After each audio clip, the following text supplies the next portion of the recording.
Sobrang lagkit.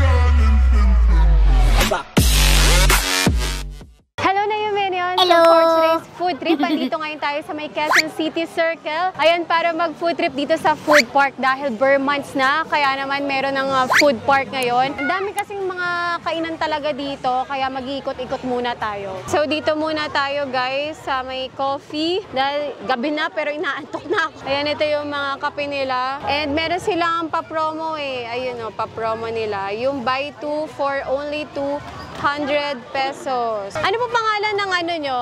Coffee, ano nyo? Just Drink Coffee po. Just Drink Coffee. Ayan, Just Drink Coffee. First stop natin.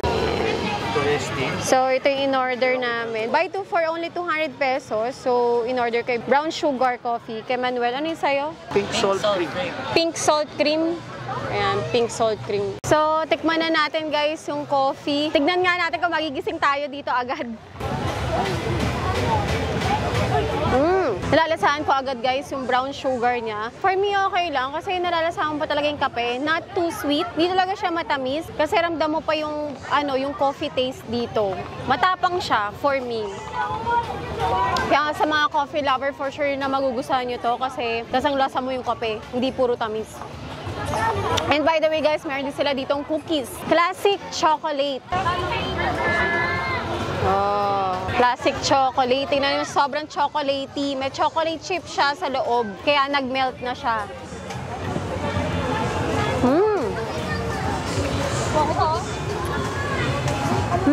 Ito yung gusto ko ng cookies. Yung crunchy sa labas, tapos chewy sa loob. Sakto lang din yung tamis na yun. Nagpapatamis lang sa kanya actually yung chocolate chip sa loob. Ang sarap.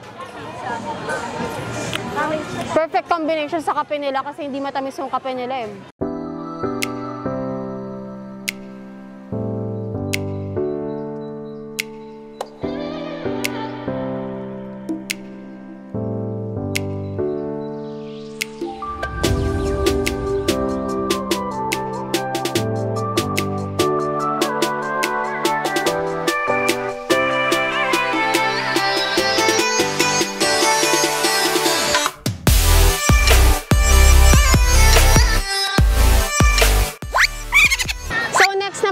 Natitikman natin ito sa Mommy and Seafood House. Meron silang tinitinda kasi ng sotanghon, kaya napabili kami kasi mukhang masarap. Tsaka madami rin ng bumibili ng sotanghon nila. So ang isang ganito, ang isang order nasa 50 pesos.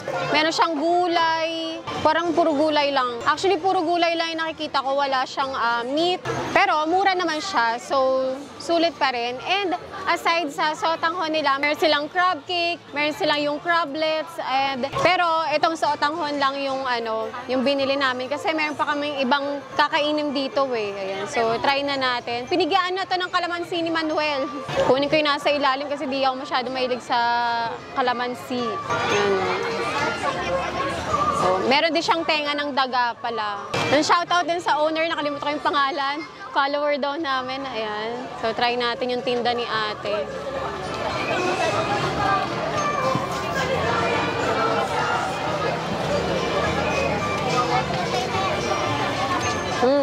For me, sakto lang yung timpla niya. Pero kung gusto nyo nga na may konting asim, patakan nyo ng kalamansi.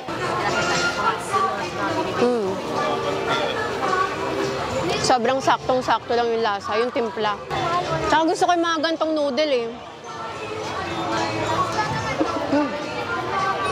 So next naman guys, ayan, nabili naman namin itong puto bongbong with cheese and condensed milk sa Twins Bibingka. Ayan, so tikman natin to. Actually ako, nasasarap talaga ako sa puto bongbong. Ayan, una natin titikman yung puto bongbong nila. Nasasarapan ako sa puto bongbong kapag merong kasamang condensed milk tsaka madaming cheese. Pero syempre, niyog, masarap din yan pag meron. Oh, sobrang lagkit. Ang sticky ng puto bongbong. Lagyan natin ng keso. Wow, wagin mo sila. Yan. Oh. Overload sa cheese ha. Hindi sila nagtitipid sa keso dito.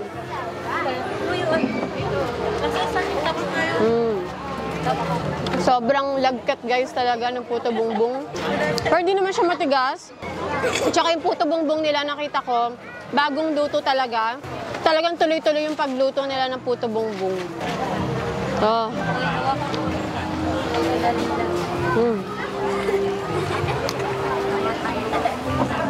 Try naman natin yung bibingka. Yung bibingka niya guys, merong salted egg sa gitna. Di lang kami nakahingi ng ang tawag doon yung niyog. Pero masarap din to sa niyog eh. 100 pesos yung bibingka nila. By the way guys, yung puto bongbong naman, 70 pesos kapag may condensed milk and cheese. 50 pesos kapag niyog lang.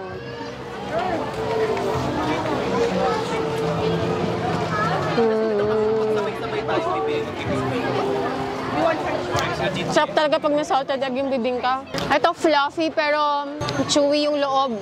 Pero fluffy din at the same time. Hindi naman siya matamis. Ang bibingka naman, di naman matamis eh. Pero sakto lang din yung timpla nila. Mas gusto ko yung bibingka nila kaysa doon sa puto bumbong. Mas nag-enjoy ako dito. Last guys, ayan, meron ako nakitang Hungarian sausage. So ito guys, madami naman nagtitinda ng Hungarian sausage dito. Pero ito, yung binila na lang namin, ayan si Kuya. And yung pagluto nila dito, deep fried. Kasi minsan, di ba, ginigrill lang, pero sa kanila din deep fried nila. And hindi lang sausage on stick ang meron sa kanila kasi meron din silang sausage in a bun. Pero ako mas gusto ko yung nasa stick lang. 59 pesos kapag sausage on stick, pero pag gusto na may bun, 69 pesos. Sausage. Hello. Hi daw, hi. Hi. Hi.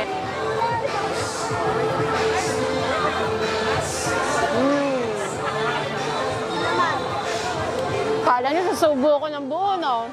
Nakakaya dito guys eh. Dami nakatingin. Sarap ah. Cheese.